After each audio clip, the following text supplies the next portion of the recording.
viewers, I am Dr. Velavan, Faculty, School of Management, Shastra University. To the continuation of the previous session, today we are going to discuss about the terms used to measure a ship under hull insurance.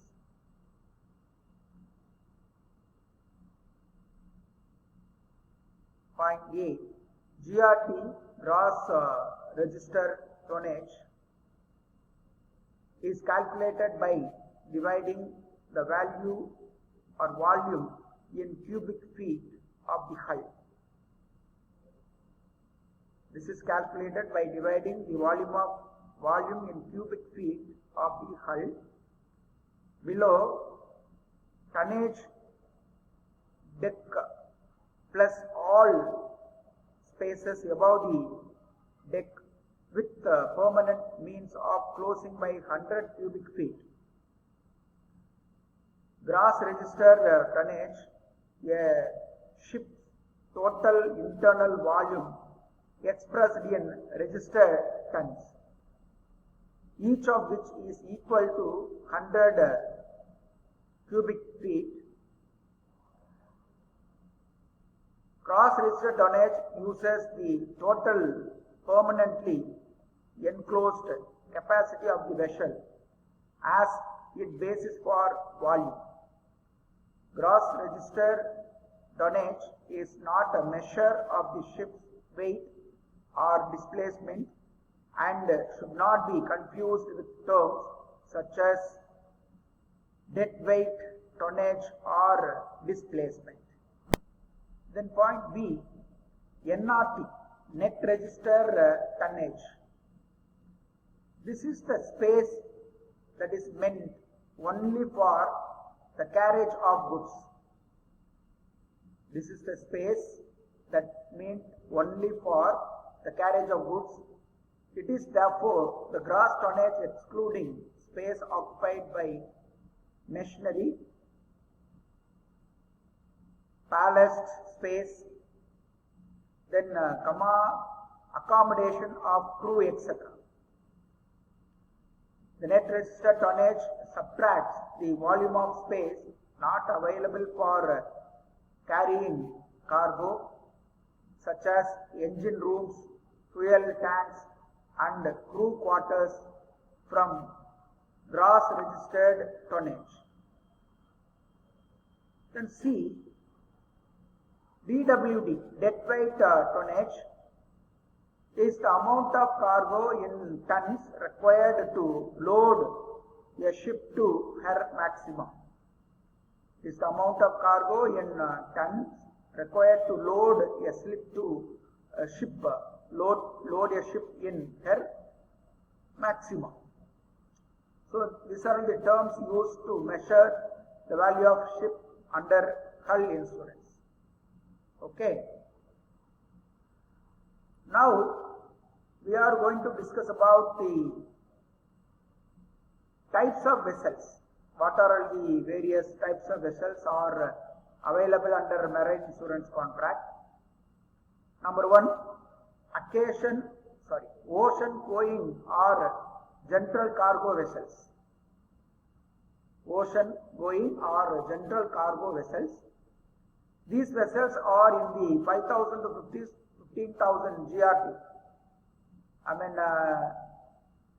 Gross registered tonnage range, weight range, 5,000 to 15,000 tons range. B, the second classification, dry bulk carriers. These vessels range from a few thousand to over 70,000 CRT.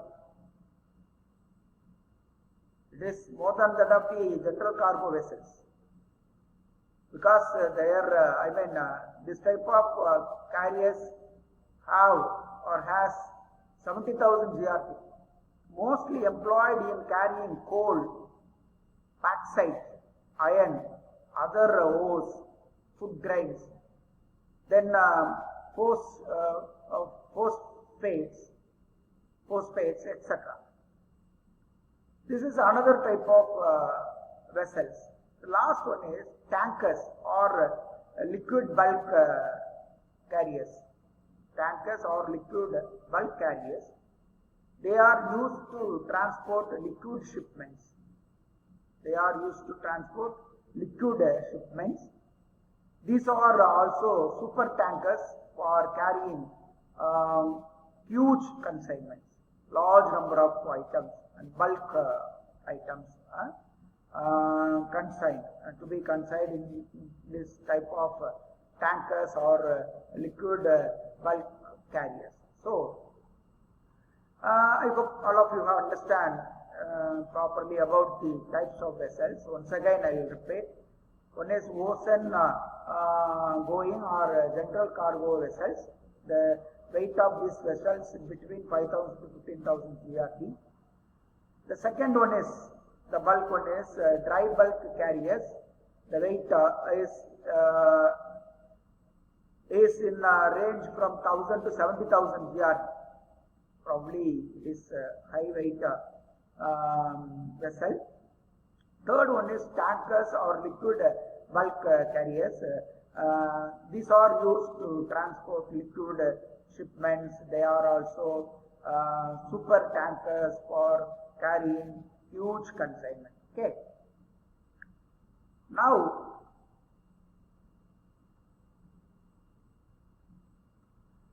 we'll discuss about the types of hull insurance policies. The types of hull insurance policies. This policy is to protect the ship owner from loss. This policy is to protect the ship owner from loss, like partial, total loss, actual loss or constructive total loss, maybe. The total loss in the sense actual total loss or constructive total loss. Okay. This also covers the ship owner's contribution in case of general average loss and also bears expenses like salvage charges, liability towards other vessels in case of collisions, labor charges, etc.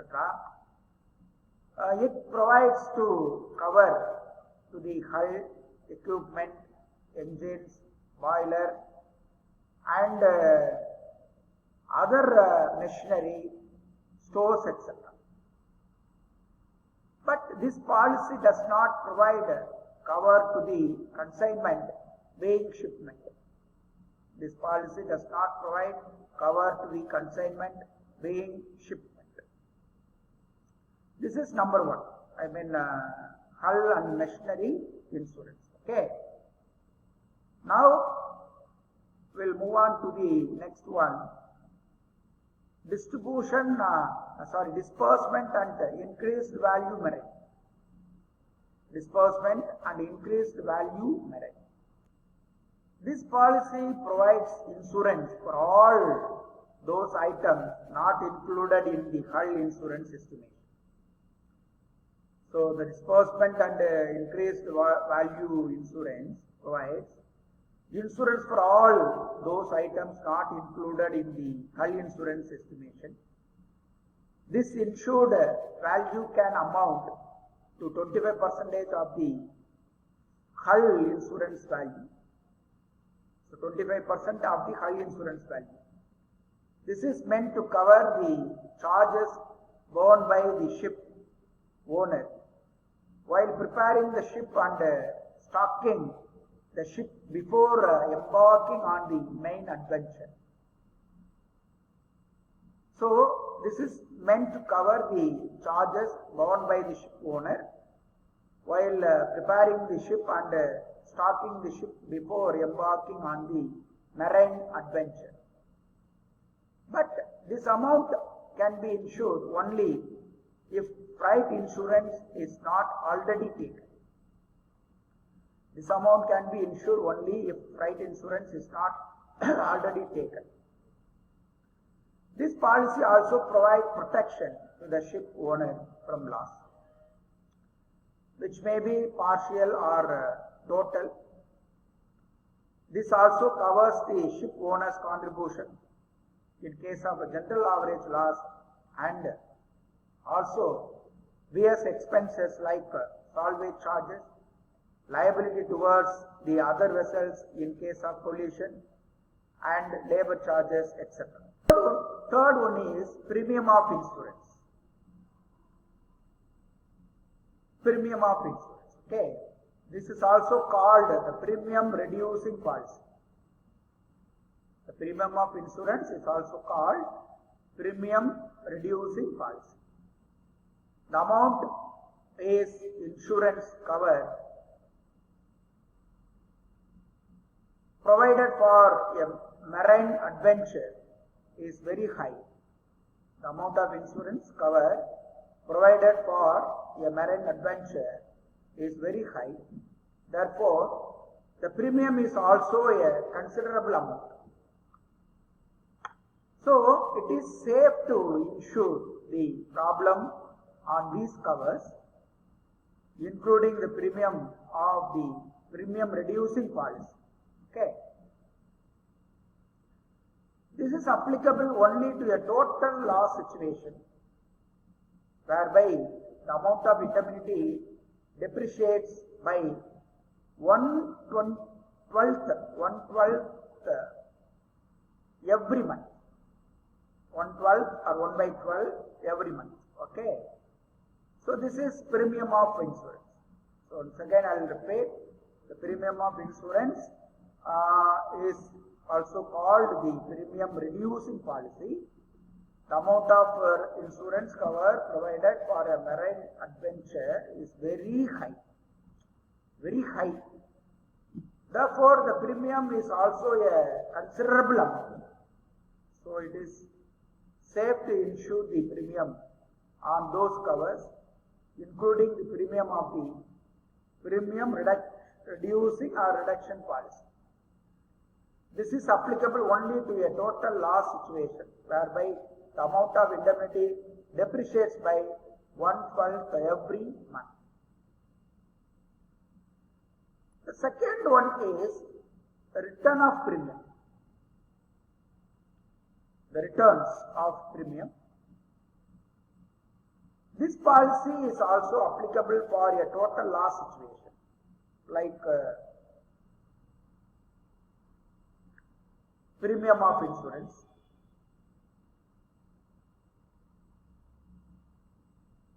It is to insure the prospective returns in case of total loss. Okay. The returns of premium is also applicable for a total loss situation. It is to insure the prospective returns in case of total loss. The next one, fifth one, is loss of hire insurance. This policy protects the owners from the loss incurred by him in case the ship is stranded due to some failure in machinery or anything else that is covered in the hull and machinery policy. The next one is loss of profit insurance. Loss of profit insurance. This is also to protect in case of total loss. This cover protects the character's loss of profits. This is provided over the period the ship is chartered for, in case the ship is time chartered, or for the voyage if the ship is on hire for a voyage. The next one is ship repairs liability. Even when the ship is being repaired, there is a chance of expenses other than the repairs if there is negligence or an accident. The next one is ship repair liability. Even when the ship is being repaired, there is a chance of expense other than the repairs. If there is a negligence or an accident, thus the repairer is liable to the ship owner in case something happens while the repair work is in progress. This insurance provides cover to the repairer against such situation. The next one is builder's risk policy. This is another type of policy. Builder's risk policy. Like the previous policy, this covered the risk of the builders. It covers the builders from the beginning of construction till delivery.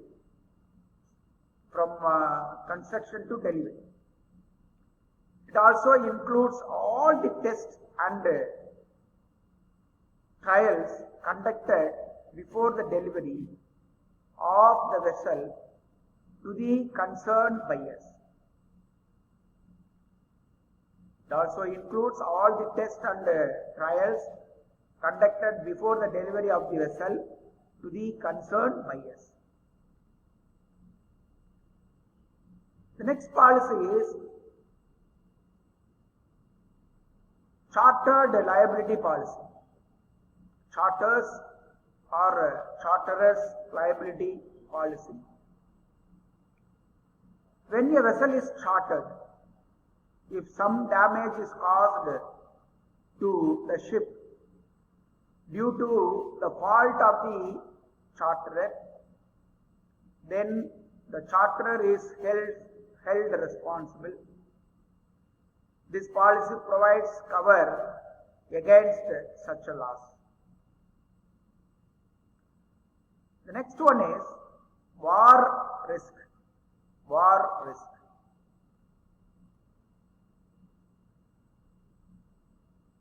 The government war risk scheme covers loss under policies like hull and machinery, reducing premium, freight, disbursement in case of war and strikes. Okay.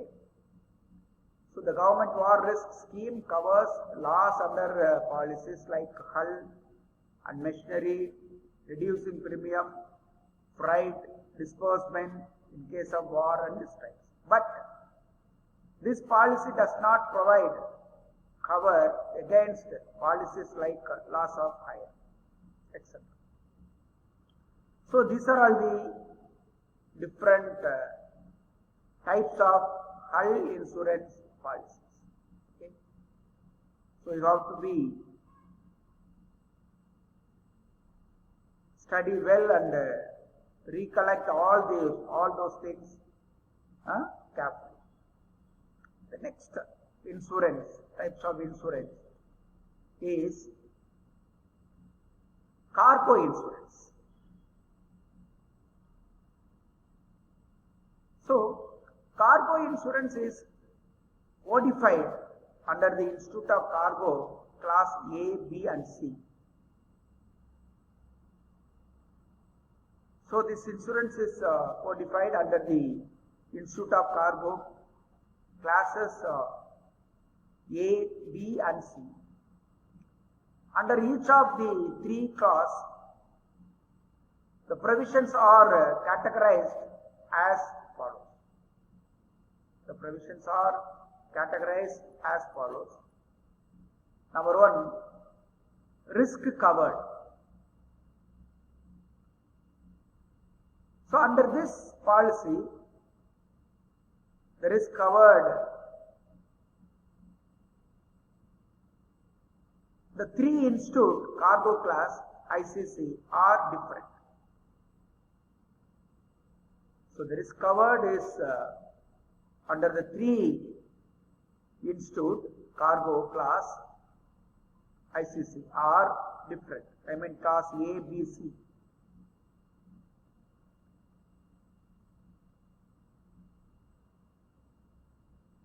Risk class.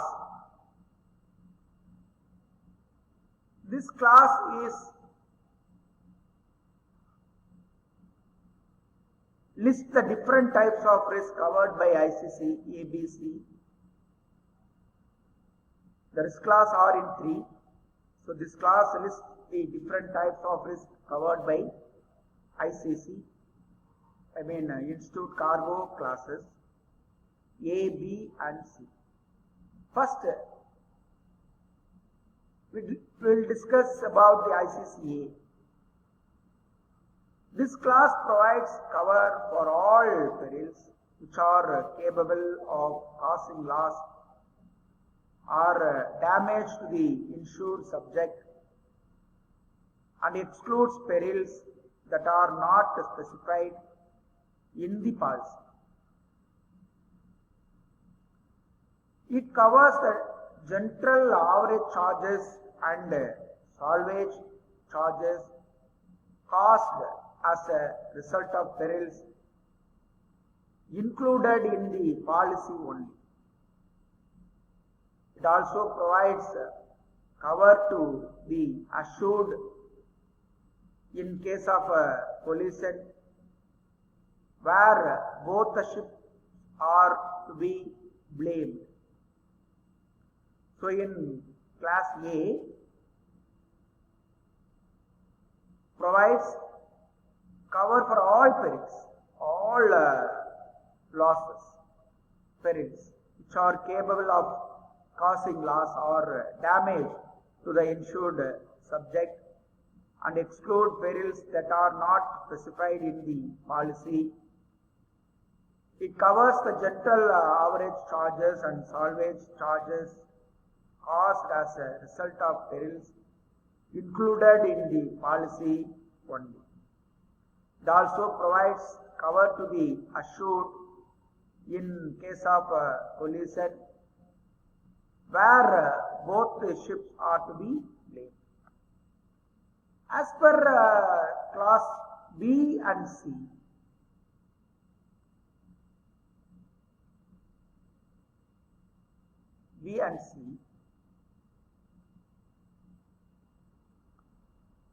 the risks covered under these two classes are enumerated below. Under B and C, the following risks are covered. Number 1, fire. This class states that any damage caused as a result of a fire or an explosion, heating or smoke, etc., including damage caused while extinguishing the fire, are covered by insurance. However, this does not apply to a situation where the fire is caused due to a peril, which is excluded, not covered under the insurance. Cargo that is affected is also not covered. So, this class states that any damage caused as a result of a fire or an explosion due to heating or smoke, including damage caused while extinguishing the fire and are covered by insurance. However, this does not apply to a situation where the fire is caused due to a peril which is excluded. Cargo that is affected is also the not covered.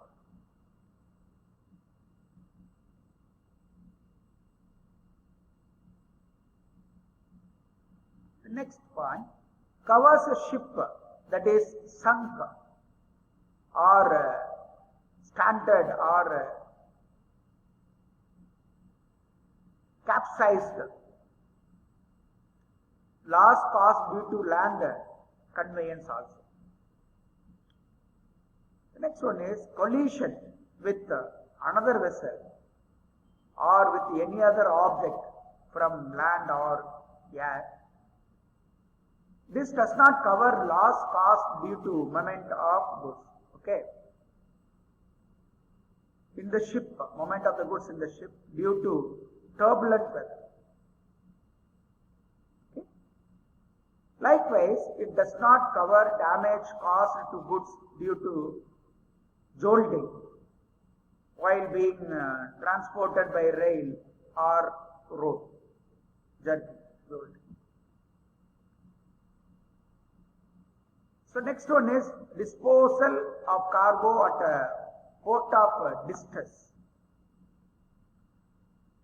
Disposal of cargo at a port of distress. Next one is general average loss. General average loss. This is really common. The next one is jettison. This states that a jettison to throw property overboard, done with the intention of countering an imminent danger, can be classified as a general average sacrifice. But in a situation like this, if the cargo and the ship belong to different owners, that then a claim for general average sacrifice can be put up. If the ship and the cargo belong to the same owner, then there is only one interest involved. So it does not qualify as general average sacrifice. The loss is, however, covered under the policy. Okay. So these are all the risks covered under these two classes, class B and class C.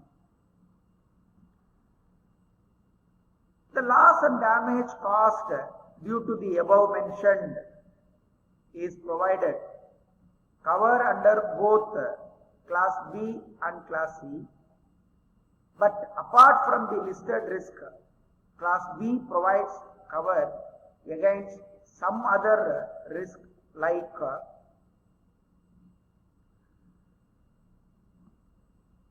lightning, earthquake, loss caused due to volcanic activity. So these are the other risk cover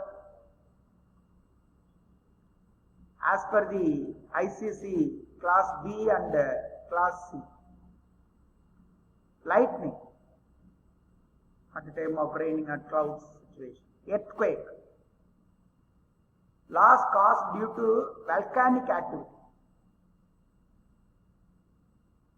Second one is washing overboard. It means it has to be provided beyond doubt that the cargo was washed overboard and not lost overboard to claim such a loss. Third one is loss caused due to incursion of water,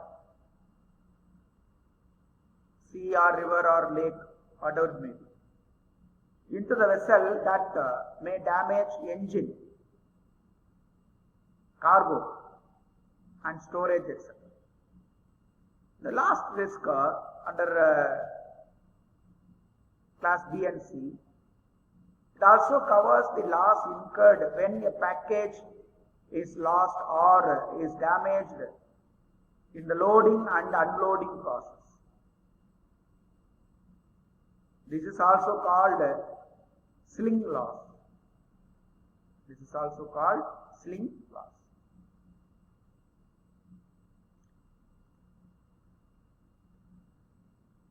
The difference between class A, B and C is that ICC, I mean class A, covers all risks except the one specifically excluded from the policy.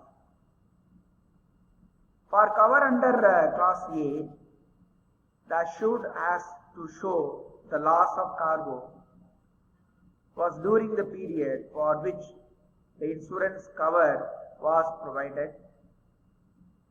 If the insurer thinks otherwise, then he has to prove that an excluded peril was involved in causing the loss.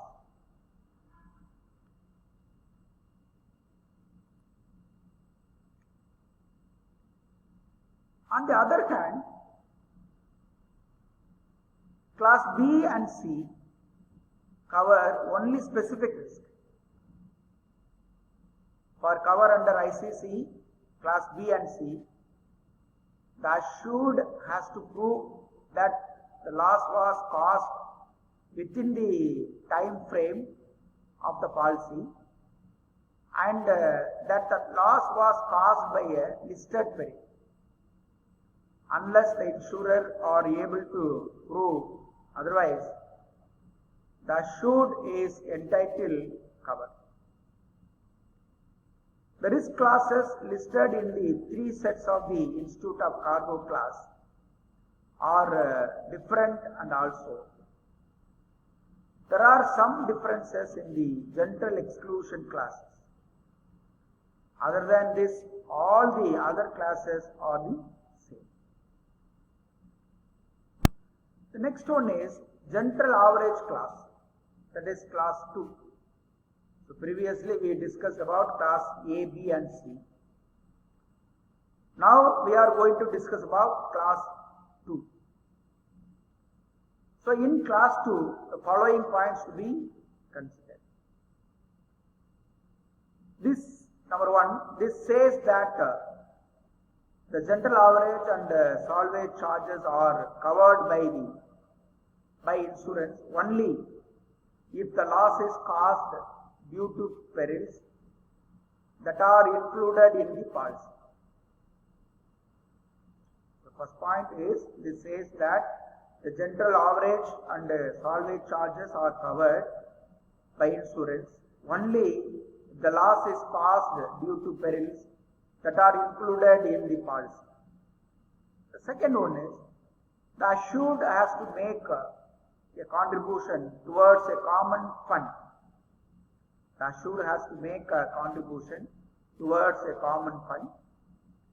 In case of loss of goods due to average general sacrifice. Third one is, the insurer is liable to cover the entire contribution of the assured in case of general average contribution. But the insurer is not liable to cover the contribution in case of underinsurance. The fourth one is, salvage charges can be recovered under the policy. The salvage charges can be recovered under the policy. The next one is, if a salvage award is given, then the beneficiaries of such an award are to be make a contribution for the same. But the contribution of each should be in proportion to the saved interest. The last point is, the insurer is liable to salvage charges incurred by the assured. That is, the insurer is liable to cover the contribution made by the assured towards such a contribution. So, these are the points covered class 2. Okay. The next one is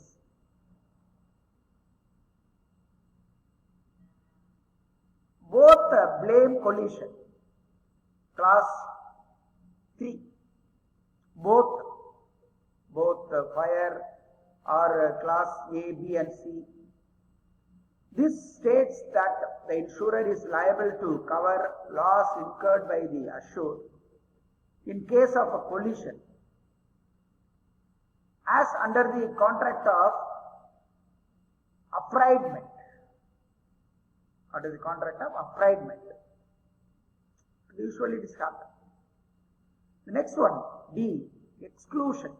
What are all the exclusions are available in this type of contract? These are the perils or risks that are excluded from a marine insurance policy. That is, they are not provided insurance cover. Once insurance is not covered, ultimately everything will be excluded. The first one is statutory exclusion. What are the exclusions which are available as per the law? This is called statutory exclusion. These are described under section 55 of the Marine Insurance Act 1963. According to section 55, subsection 1 of the Act, the insurer is liable for any loss caused only due to perils of the sea, which has been provided insurance cover. According to subsection 2, the insurer is not liable for any loss incurred due to a malpractice by the assured, but the insurer is liable if the loss is proximately caused by a peril of the sea, even if it would have been avoided by competency from the crew and the master. The subsection also exclude the following from insurance cover unless the policy otherwise provides for it. So these are due to delay,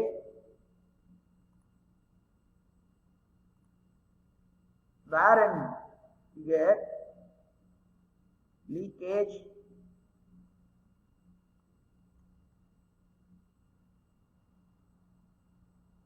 loss due to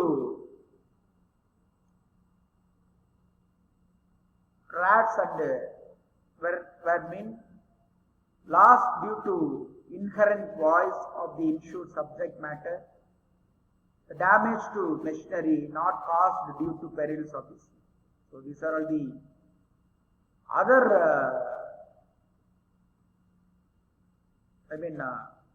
the subsection also exclude the following from the insurance.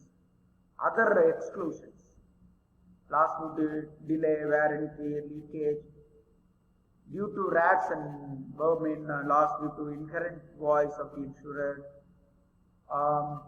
the damage to machinery not caused due to the perils of the sea. It is pertinent to discuss statutory exclusion before going into the other exclusion class embodied in the Institute cargo classes. The different exclusions under ICC are: General Exclusion Class 4. This is applicable to ICC Class B and C also.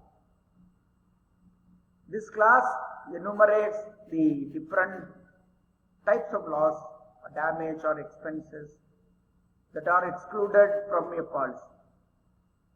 Subclasses dealing with the exclusion are as follows.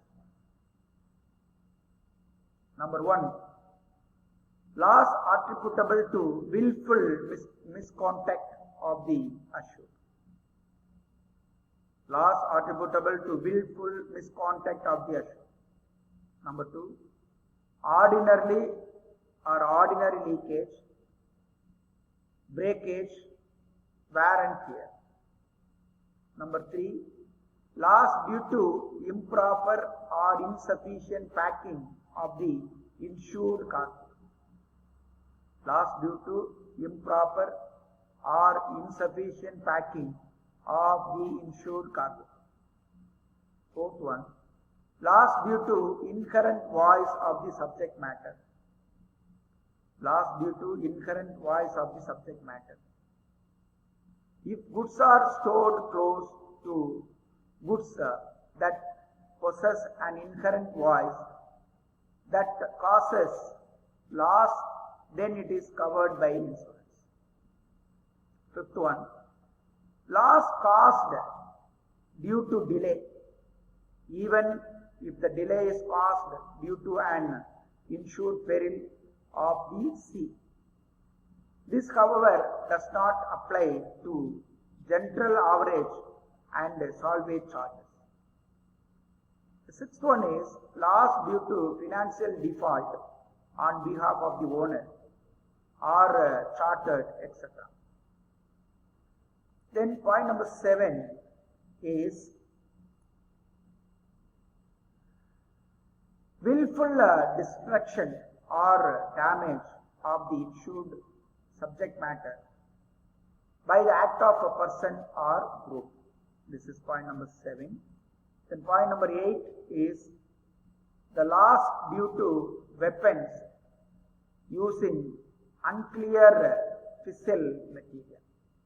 So these are all the 8 points in class 4. Okay. Now we are going to discuss about the class 5. It is for unseaworthiness and unfitness exclusion class. So this is for class 5. This states that there is an implied warranty as mentioned in section 41 of the Marine Insurance Act 1963 that the ship should be seaworthy at the beginning of each stage of the voyage. This is for class 5. So there is an implied warranty as embodied in section 41 of the Marine Insurance Act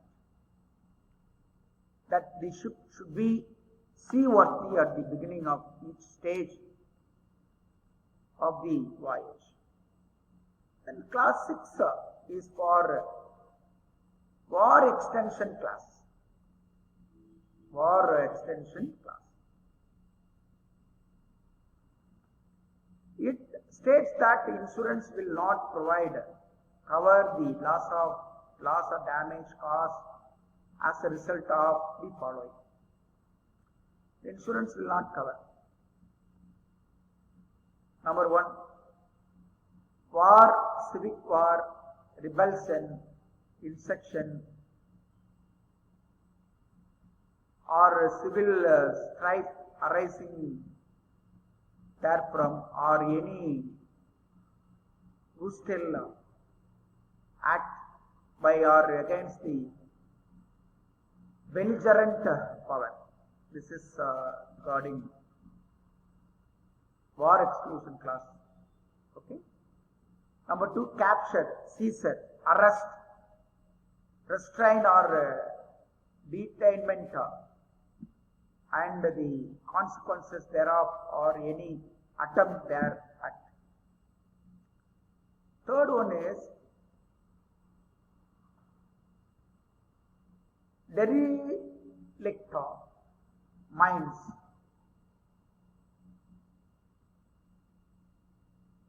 torpedoes, bombs or other derelict weapons or war. So here you have to note that the above mentioned classes are under insurance ICC, class B and C. But there is no difference with respect to class A, namely in subsection or subclass 6.2. Prices are also excluded. The next class is strikes exclusion class. Strikes exclusion class. This is class number 7. This is common to all the 3 sets of cargo classes. This class excludes loss, damage or expenses caused due to strikes, riots, etc. from insurance cover.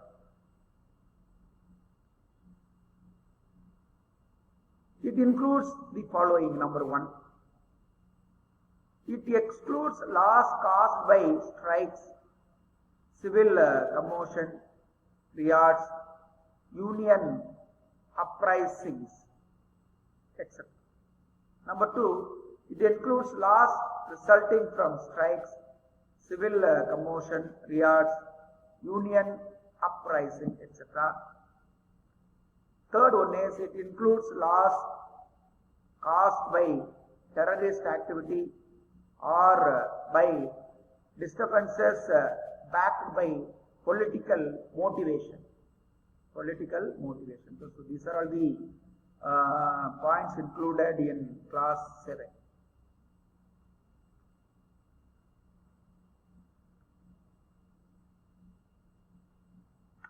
The next one is duration of the policy. The period for which the insurance policy lasts is covered by the following class. This is called class number 8. This is also called transit class. This states that the insurance cover is provided for the goods from the time they leave the warehouse or other place of storage, or as mentioned in the policy, to embark on the voyage till it is eventually delivered at the destination. The insurance policy expires with the following points or reason. Number 1. Once the goods are delivered at the warehouse or storage facility at the destination port as mentioned in the policy. Number 2. On arrival at an intermediary warehouse or storage facility at the will of the assured for storage or distribution. Last one is after 60 days from the date of discharge of the cargo at the destination port. So these are the reason for the insurance policy expires. If the goods are transported from the destination to another place before the end of the policy, then the cover would last only till the commencement of transit to the next destination. In accordance to the above class, the insurance cover exists in case of the following. The insurance cover exists, denied in case of the following. Number 1, delay. Number 2, reshipment and transshipment. Number 3, discharge of goods. Number 4, deviation. If any deviation in the class or rules and regulation, the insurance cover exists automatically. So in case delay, if the delay is not within the control of the assured, then the insurance cover is provided. At the same time, there is no coverage for damage caused due to delay, even if it is by an insured payer. Regarding reshipment and transshipment, insurance covers these if mentioned in the contract of affreightment. Regarding deviation, although the marine insurance class exempt the insurer from liability in case of a deviation, the ICC extends the insurance cover without the need for payment of extra premium or intimation. Okay, this is for duration class, class number 8.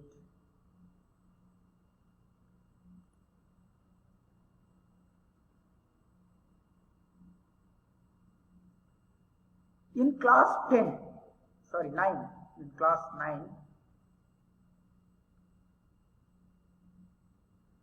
this is for termination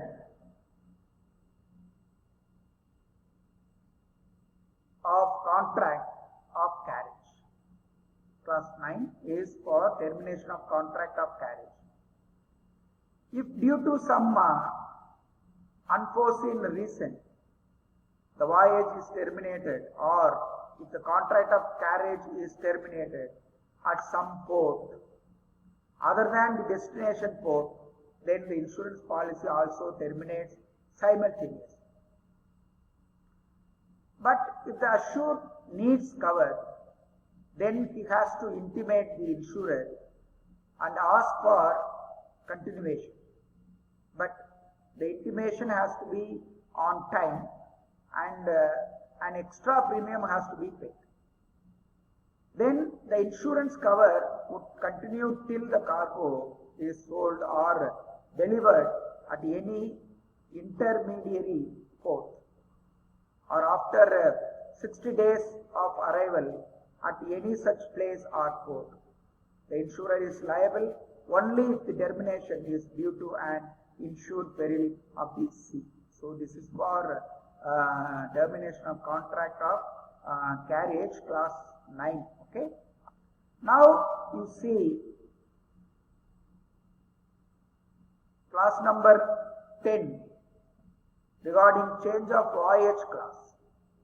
This is change of voyage class, class number 10. So according to the Marine Insurance Act, if the destination of the ship is voluntarily changed, then it is termed as change of voyage. It is termed as change of voyage. The Act also exempts that the insurer from any form of liability in case of a change of destination, unless it is mentioned in the policy. But class 10 of ICC states that the change in voyage is covered at a premium and the conditions decided on by the insurer on prompt intimation. Okay, this is for class 10 regarding change of voyage class. Okay. Now the last point is a inland transit class. Inland transit class. Under this class, manufacturers require transit insurance for the raw materials purchased by them and finished goods supplied to their customers. An open policy is issued to cover a number of incoming and outgoing consignments automatically. For regular exporters and importers, continuous and automatic insurance protection is afforded by open cover. Open policy is an ordinary cargo policy expressly in general terms, and the sum insured is for an amount sufficient to cover a number of dispatches. The sum insured is adjusted against each dispatch. And also it is called a floating policy. So I hope we have completed all the classes of ICC, including start from 1 to 10. Okay. So I'll stop my lecture now. Thank you very much for your